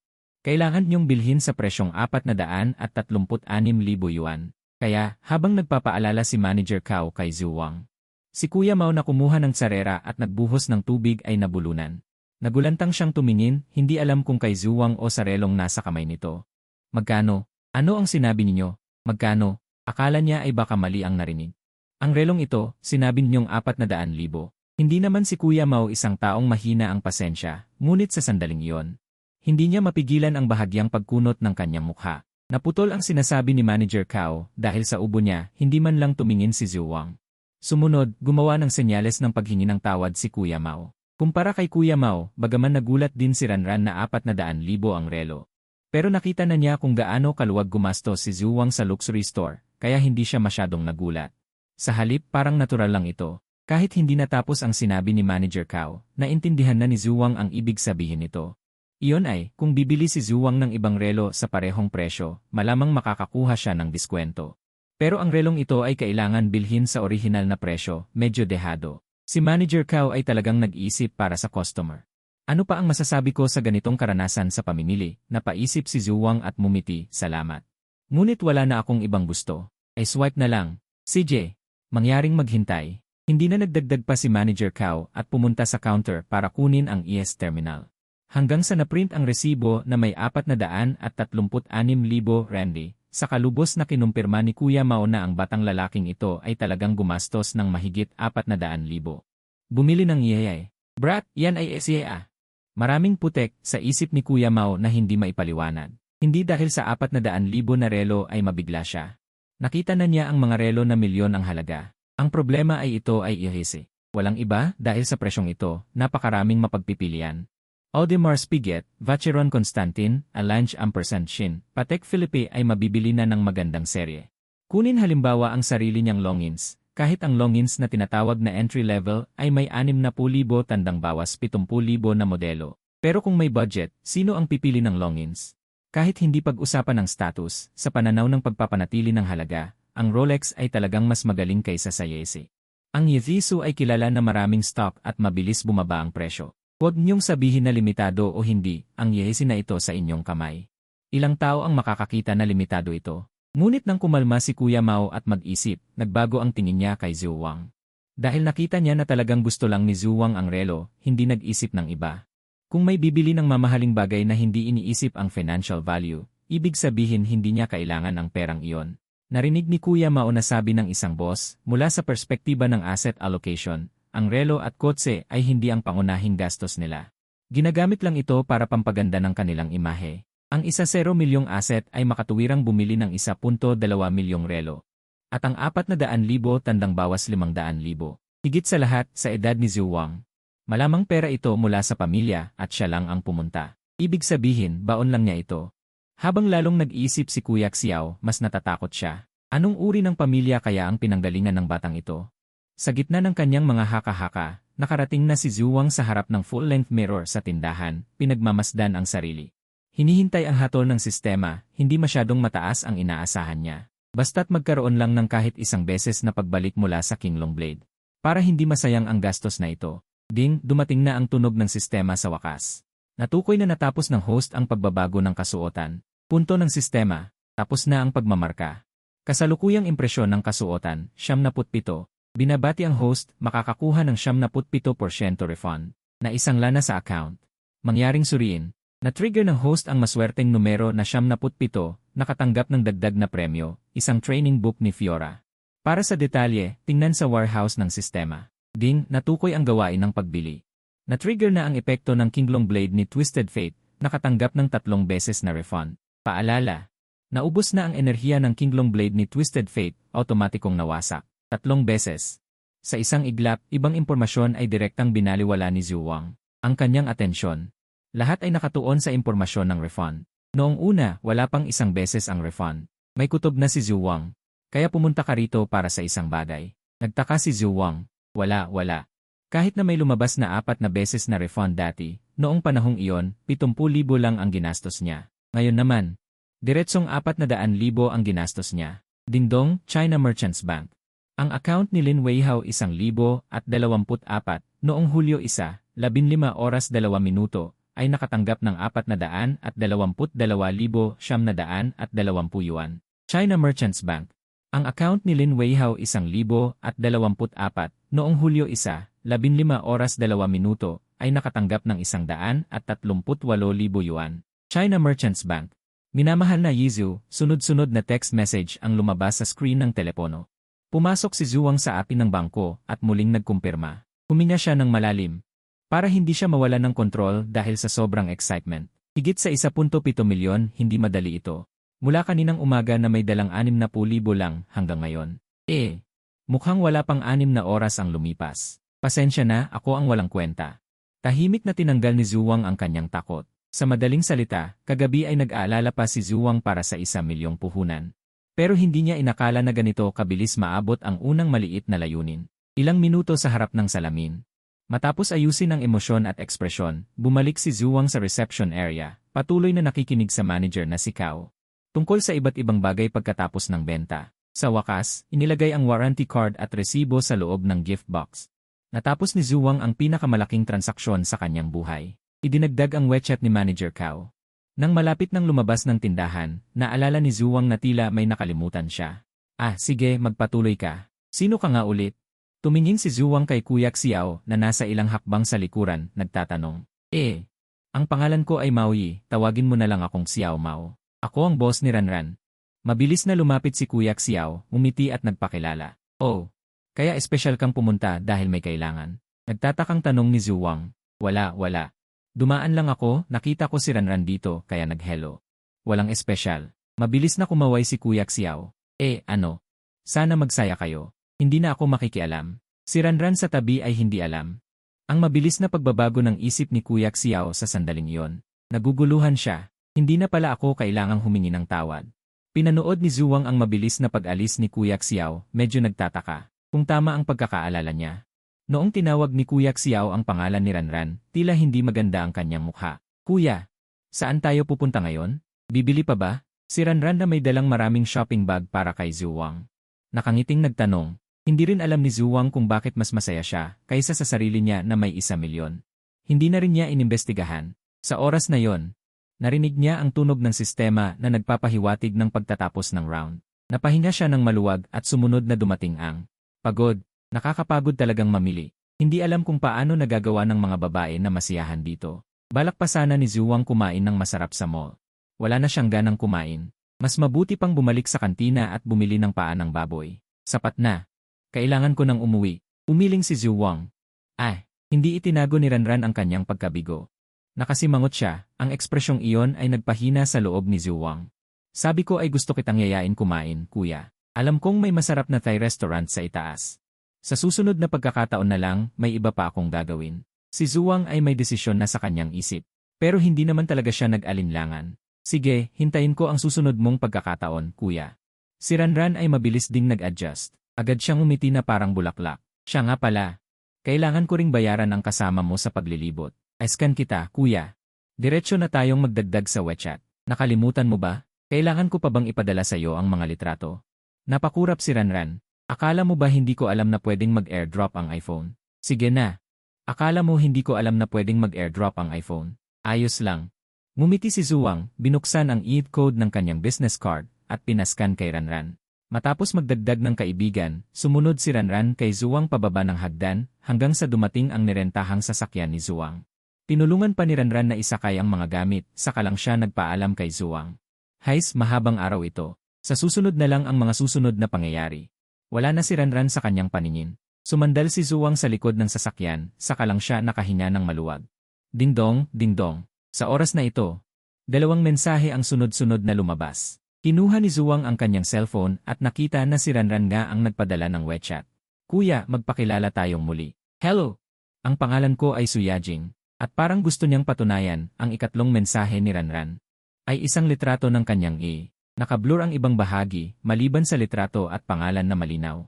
Kahit walang makeup, maganda rin pala siya. Medyo nagulat si Zhuang at nag-reply ng isang mensahe. Zhuang. Agad niyang binuksan ang window ng pagpapadala ng pera, nag-isip ng saglit. At nagpadala ng 1,000 ng direkta. Sa totoo lang, ang oras na kasama niya si Ranran ay halos 3 oras. Pero dahil marami naman siyang natulong, at ang pinakamahalaga ay napasaya siya ni Ranran, hindi siya nagdalawang isip na magbigay ng mas malaking tip. Siya nga pala, ang mga regalo mula sa Yi at Givenchy ay halos lahat ay ibinigay ni Zhuang kay Ranran, tanging ang eye mask mula sa Givenchy ang itinago niya dahil iyon talaga ang kailangan niya. Ding-dong, mabilis na tumunog muli ang cellphone. Ang ikinagulat ni Zhuang ay, si Ranran, hindi, si Su Yajing ay binalik ang kanyang padala. Bakit, kulang ba?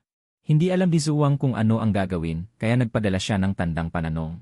Nabayaran mo na ako, di ba? Kailan? Noong masaya ako.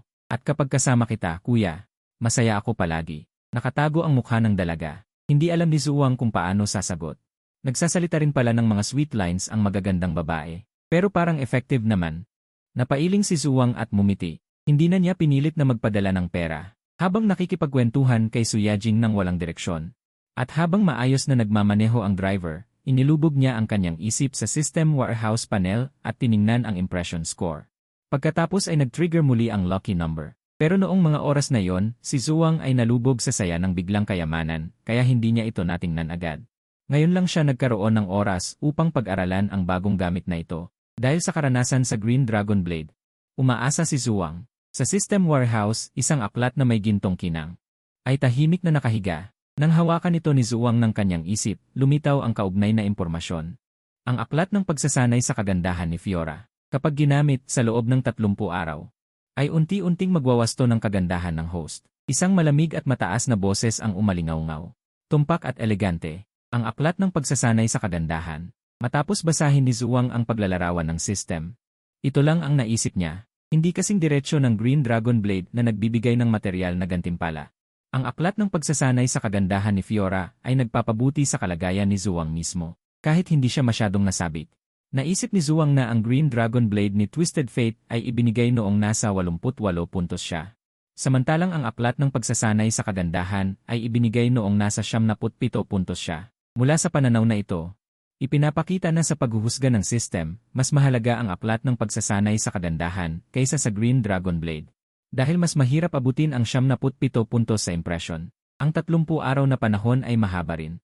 Hindi masyadong nag-isip si Zuwang. Diretsyo niyang pinindot ang paggamit. Ang aklat ng pagsasanay sa kagandahan sa warehouse ay biglang nawala. Kasabay nito, naramdaman ni Zuwang na sa kanyang isip ay may idinagdag na bagay. Hindi niya maipaliwanag, parang mas ito ay isang nakatagong obsession sa kanyang subconscious. Sa susunod na segundo, si Zuwang na nakasandal sa likod ay biglang umupo ng tuwid na ikinagulat ng driver. Ano yon? Pero si Zuwang mismo ay gulat din sa sandaling iyon, naramdaman niya. Ang posisyong ito na parang sira-sira ay hindi komportable kahit saan at hindi na niya ito pinag-isipan pa. Kaya sinunod niya ang kanyang instinct at ginawa ito. Ngayon, nang balikan ni Zuwang ang kanyang naramdaman niya ng bahagya. Ang epekto ng libro sa pagsasanay ng katawan. Parang may dagdag siyang hindi nakikitang spring sa loob ng kanyang katawan. Kapag gusto niyang bumagsak muli, lilitaw ang mga sintomas tulad ng hindi pagkakatugma ng katawan at hindi komportableng mga paa at kamay. Natawa si Zuwang sa hindi malamang dahilan. Sa totoo lang, hindi masyadong komportable ang pakiramdam na ito. Kaya kailangan bang magbayad ng halaga para maging isang marangal na aristokrata?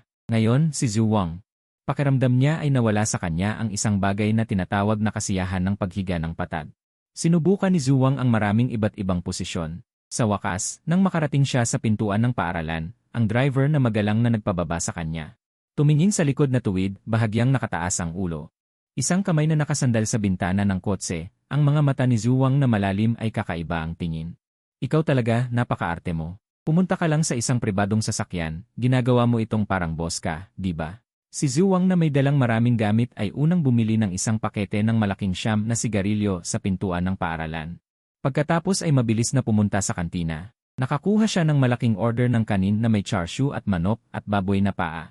Nakakuha ng masayang soft drinks na may yelo at limon. Pagbalik sa dormitoryo at isara ang pinto, si Zuwang na gutom. Mabilis na binuksan ang computer. Ngunit makalipas ang 20 minuto, siya ay hindi pa nakakain kahit isang subo. Ang dahilan ay simple, wala siyang mahanap na tamang palabas. Ano ang silbi ng EA mo? Galit na sumigaw si Zuwang na parang hindi siya kontento. Kahit na ang mga account na ginamit niya ay hindi kanya. Hindi naman ito pinigilan siyang maging dismayado para sa isang kaibigan. Sumuko si Zuwang at binuksan ang isang short video app.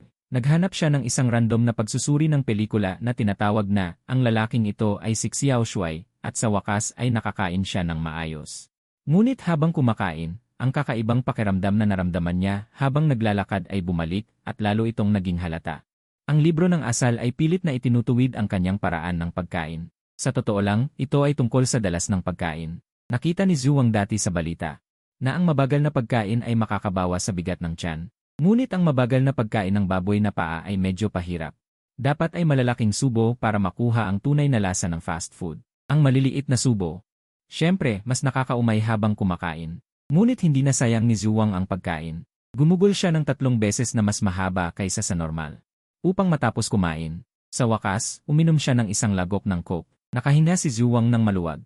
Tumingin siya sa relo na nagkakahalaga ng 430,000 yuan sa kanyang pulso, at marahang hinawakan ito ng may pagkamangha. Nakita niyang wala pang 4 oras 30 minuto ng hapon.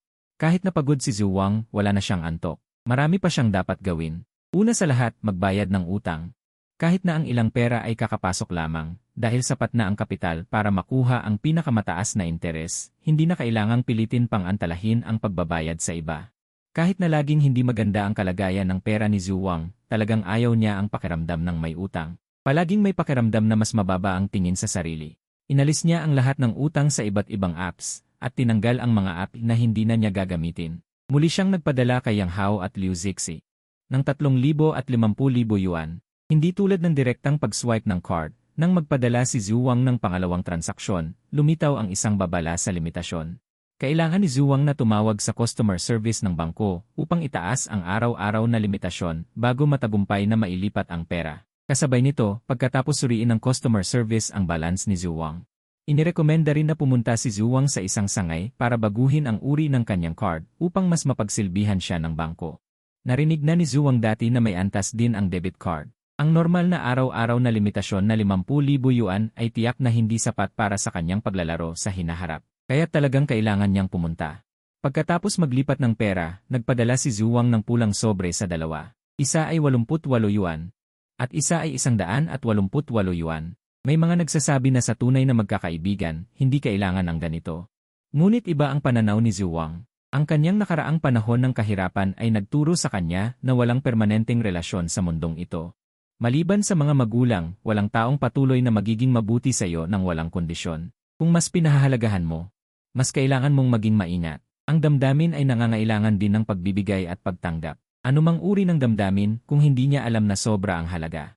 Tiyak na hindi nila ito tatanggapin. Nais pa nga ni Zhuang na magpadala ng higit pa, nang mabayaran ang lahat ng utang. Tahimik na nagsindi ng sigarilyo si Zhuang. Sa isang saglit, nagkaroon siya ng maraming damdamin. Ang buhay na may utang ay ginugol niya ng halos 3 taon. Sa pinakamataas, ang halaga ay lumampas sa 100,000 yuan. Tiyak na may magsasabi na ang perang ito ay walang kabuluhan, lalo na sa isang probinsya ng China, kung saan ang bawat tao ay may milyong ari-arian, lahat ay nabubuhay ng mataas ang antas. Kung tatanungin mo kung anong probinsya, sasabihin ko lang sa iyo na ito ay ang comment section ng short video. Para kay Zhuang, isang ordinaryong estudyante sa kolehiyo, ang utang na higit sa 100,000 ay sapat na upang mawala ang lahat ng kanyang tiwala sa hinaharap. Kung hindi siya magkakaroon ng ilang mga kasintahan. Agad na tinanggap ni Zhuang ang transfer at ang pulang sobre at hindi na nagtanong pa. Sinabi lang niya na darating siya sa Ming City sa katapusan ng buwan.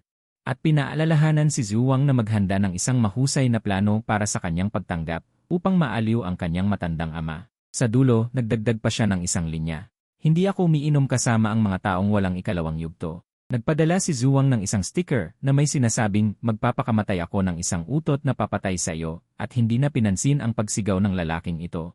Sa halip, binuksan niya ang kanyang contact list. Huminto siya sandali sa contact ng kanyang ina na may label na inanay bago siya tumawag. Inisip ni Zhuang na naka-adjust na siya sa kanyang damdamin, ngunit nang magsalita ang kanyang ina, halos hindi na siya makatiis. Anak, nakauwi ka na ba? Kulang ba ang pera sa tiket? Sendan kita ng kaunti sa WeChat. Hindi alam ni Zhuang kung bakit. Siya ay isang taong hindi umiiyak kahit na dumudugo, ngunit ang simpleng mga salita ng kanyang mga magulang ay sapat na para mawala ang kanyang kontrol sa sarili. Huminga siya ng malalim, sinubukang gawing kalmado ang kanyang boses. Simple niyang ipinaliwanag sa kanyang ina. Ang rason na ginamit niya ay nakahanap siya ng magandang trabaho sa Mingcheng at gusto niyang subukan muli. Pagkatapos ng paliwanag, sa wakas ay napapayag niya ang kanyang ina at paulit-ulit niyang sinigurado na may pera pa siya. Pagkatapos ng tawag, medyo nag-alala siya. Hindi mahalaga ang iba, ngunit ayon sa kasalukuyang uso. Malayo pa siya sa pagiging tunay na mayaman, ngunit ito ay oras lamang. Paano niya ipapaliwanag ang biglaang yaman sa kanyang mga magulang? Kung hindi niya mapapayag ang mga ito na tanggapin ang pinagmulan ng pera, hindi siya makapagpapakita ng pagmamahal ng malaya. Ito ay isang kontradiksyon. Walang magawa, naisip ni Zhuang at natuklasan.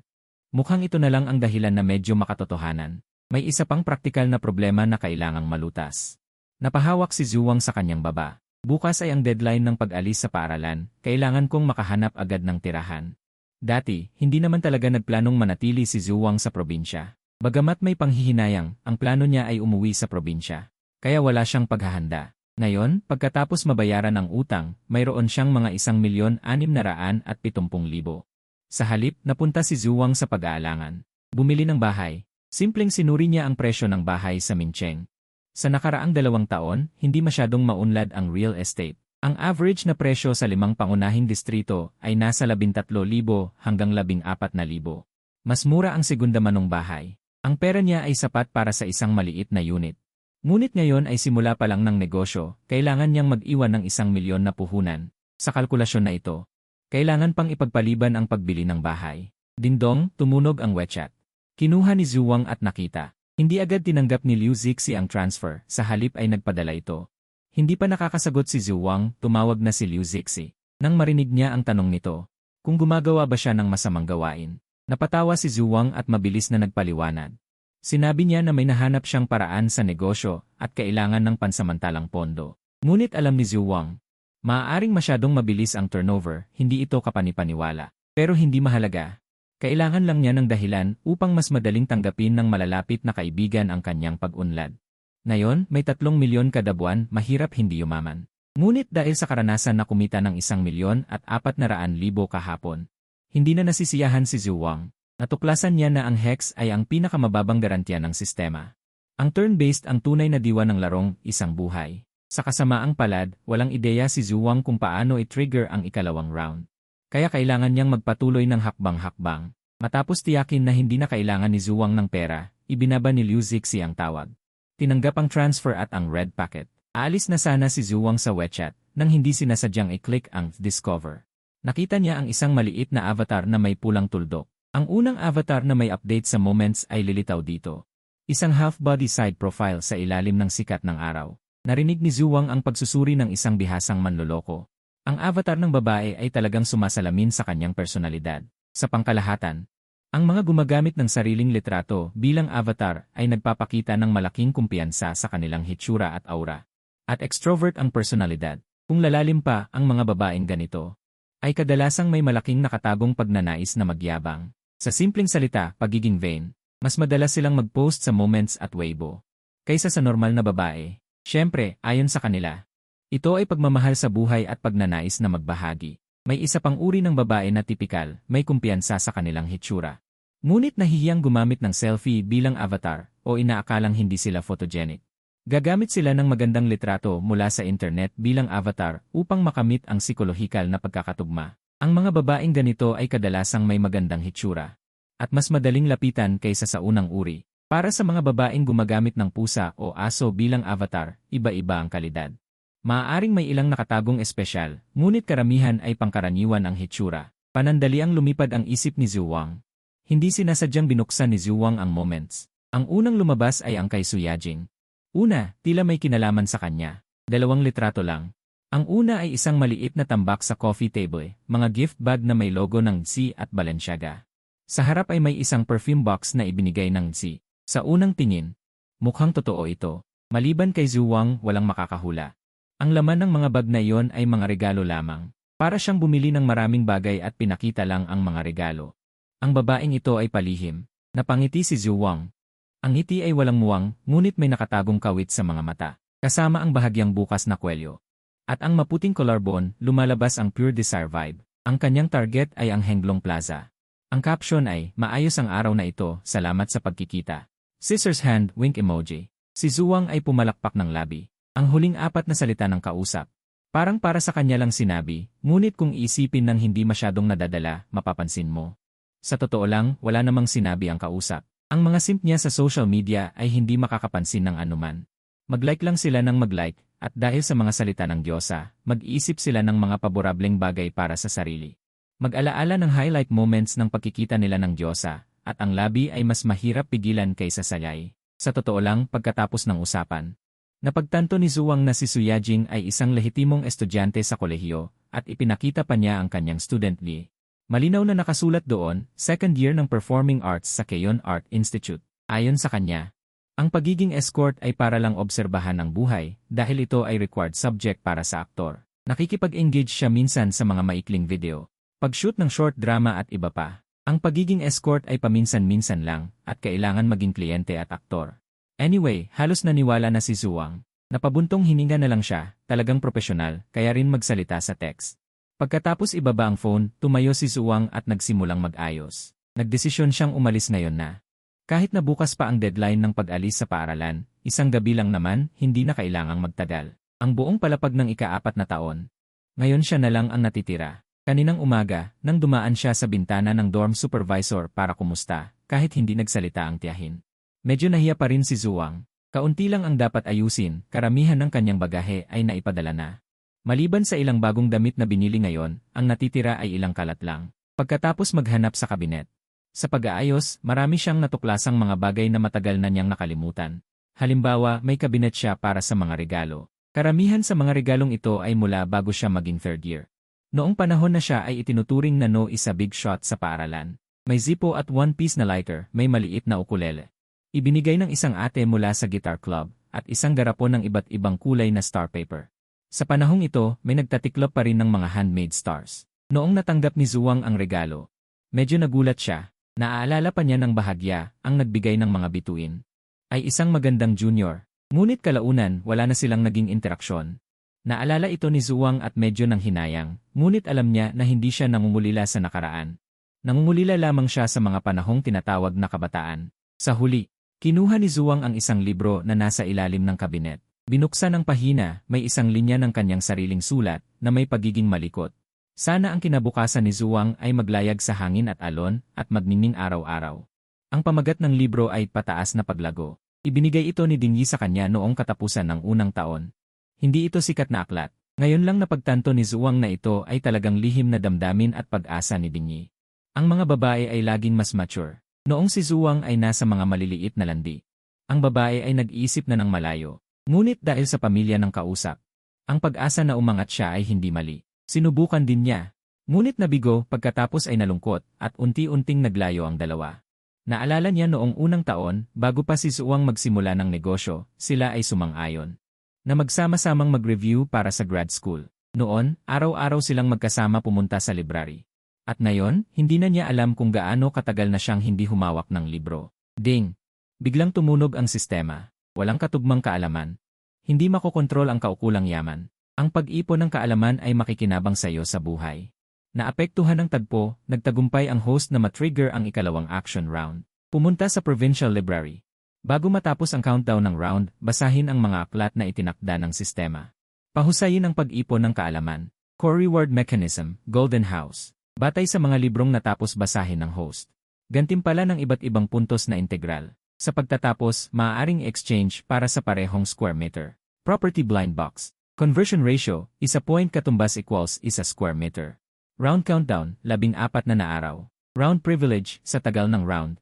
Ang gasto sa pagtulog sa anumang hotel ay may reimburse. Tiyak na binabasa ng sistema ang aking isip. Napagtanto ni Zhuang, agad niyang nakuha ang konklusyong ito. Kanina pa niya iniisip. Paano niya malulutas ang problema sa tirahan? Biglang nagbigay ang sistema ng solusyon. Ang pag-trigger ng ikalawang action round ay napaka-timely. Matapos mabasa ang naunang paliwanag ng sistema. Saka lang naunawaan ni Zhuang kung bakit ang core reward mechanism ay tinatawag na Golden House. Sa isang libro ay may gintong bahay, di ba? CJ. Real Estate Blind Box, nakakatuwa. Hanggang sa makita ang paliwanag ng sistema sa dulo. Naunawaan ni Zhuang na ito ay katulad ng unang round, depende pa rin sa kanya. Ang huling marka para matukoy ang gantimpala. Ibig sabihin, sa teorya, sa loob ng 2 linggong ito, mas marami siyang mababasa na libro. Mas malaki ang bahay na makukuha, at alam naman ng lahat kung pareho ang lokasyon. Mas malaki ang bahay, mas mahal ito. Ang round privilege na ibibigay ng sistema ay agad-agad din. Pinakalma muna ang kanyang gulat na puso, saka binuksan ni Zhuang gamit ang isip ang listahan ng libro na ginawa ng sistema. Nang makita ang mahahabang listahan, agad na alam ni Zhuang na sa loob ng 2 linggong ito. Hindi niya mababasa lahat ang mga libro sa itaas. Mabilis niyang tiningnan. Natukoy ni Zhuang na wala siyang nabasa kahit isa sa mga librong ito. May ilan sa mga ito na sikat na aklat, ngunit lahat ay naiwasan. Ang naipon ng kaalaman ni Zhuang, at ang sistema ay nagmarka na ng mga nilalaman ng libro. Sumasaklaw halos sa lahat ng kategorya na naiisip ni Zhu Wang. Mayroong pang pinansyal. Tulad ng sikat na Currency War, The Wealth of Nations. Mayroon ding hindi pa naririnig ni Zhu Wang, tulad ng isang libro na hindi niya maisip kung ano ang koneksyon. Sa pinansyal, ang pamagat ng libro ay Black Swan. Mayroong sosyolohiya at humanidades. Tulad ng A Global History, Psychology and Life, at mayroon ding mga aklat pang-agham. Tulad ng The Beauty of Mathematics, A Brief History of Time, at iba pa, tulad ng The Three-Body Problem, na science fiction at to Live na realistang literatura. Mayroon ding purong klasikal na teksto, tulad ng Ishan Haijing, Jin Pingmei. Parang may kakaibang pumasok. Nakita pa ni Zhu Wang sa magulong listahan. Ang mga gabay sa pagsusulit sa English Level 6, hindi matapos-tapos. Talagang hindi matapos-tapos. Noong una ay naisip ni Zhu Wang na napakatagal ng 14 na araw. Pero nang makita ang listahan, napagtanto niya na napakabait na ng sistema sa kanya, kahit papaano hindi niya kailangang basahin lahat. Pag-usapan natin ang bahay. Sa likod ng bawat libro ay may markang iba't ibang puntos. Ibinigay din ng sistema ang basehan ng marka nito na pinagsasama ang oras ng pagbabasa, kahirapan ng pagbabasa, at kahirapan ng pag-unawa. Ang pinakamataas na puntos na nakita ni Zhu Wang ay ang natitirang Zouyi. Iyon ang bahaging hindi nawala. Kapag nabasa na ito, diretso 1,000 puntos.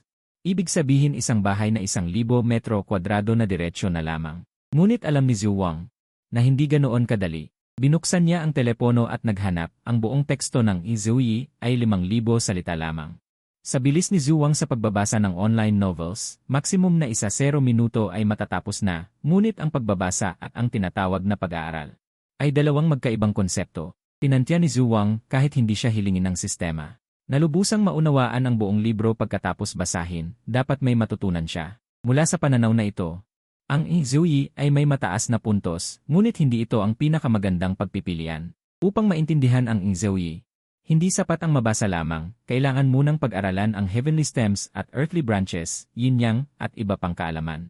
Ang dahilan kung bakit alam ito ni Zhu Wang ay dahil dati siyang nanghiram ng librong ito sa library ng paaralan, ngunit mabilis din itong ibinalik. Kung ihahambing, ang Jin Pingmei ay mailalim din ng kaisipan, ngunit mas madaling maintindihan. Angkop para kay Zhu Wang. Pero mukhang ang puntos ng Jin Pingmei ay hindi rin mababa. Sapat na 50 puntos, katumbas ng 50 metro kwadrado na laki, isang apartment na. Muling naghanap si Zhu Wang, at nagulat nang matuklasan na ang buong teksto ng Jin Pingmei ay halos 1,000,000 salita. Mas mahaba pa sa maraming hindi natapos na nobela sa Kidyan. Kahit ito ay nobela sa simpleng wika, ang oras na bugulin sa pagbabasa ay hindi maikli. Bukod sa 2 librong ito na tipikal, ang ibang libro sa listahan ay may puntos mula 10 hanggang 100, ang pinakamababa ay 0 puntos. 2 linggo lamang ang panahon kung aling libro ang babasahin, talagang kailangan ng maayos na plano. Ngunit ang pinakamahalaga ay maghanap muna ng matutuluyan. Pansamantalang isinara ni Zhu Wang ang interface ng sistema. Tumingin sa relo, at nang makita na malapit na sa ika-6 ng gabi, tiyak na sarado na ang library. Nagpasya siyang hintayin na makapag-check-in sa hotel bago pag-aralan ng dahan-dahan. Matapos ang tunog ng sistema, nagsimula na ang countdown para sa ikalawang round. Ibig sabihin, simula ngayong gabi, magkakaroon siya ng pribilehyo ng reimbursement sa pagstay sa hotel. Hindi na siya makapaghintay na samantalahin ito. Una, naghanap siya ng lokasyon ng City Library, nasa gitna ng lungsod. Mas madali na, naghanap siya ng mga 5-star hotel sa loob ng radius. Sa paghahanap na yon, nalaman ni Zhu Wang, ang dami pala ng 5-star hotel sa Ming City, halos 11 o higit pa. Akala niya, kahit sa mga provincial capital, ang 5-star hotel ay hindi gaanong marami. Hindi naman siya masisisi dahil hindi ito bahagi ng kaalaman na kailangan ng ordinaryong tao. May 2 pa nga na nakain niya ng seafood buffet na may discount sa distrito. Hindi niya inaasahan na 5-star din pala. At may isa sa mga ito na Agyo ay sikat daw. Hindi alam ni Zhu Wang kung sino nagyabang na masaya ang mga babae doon.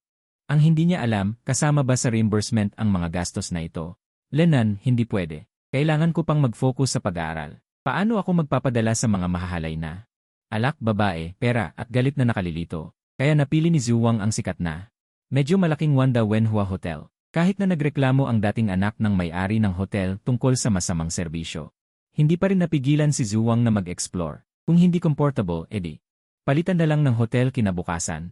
Gayunpaman, binuksan ni Zhu Wang ang isang api at natuklasan na ang pinakamahal na kwarto ay executive suite na mahigit 4,000 kada gabi. Hindi tama ito. Nasaan ang presidential suite ko?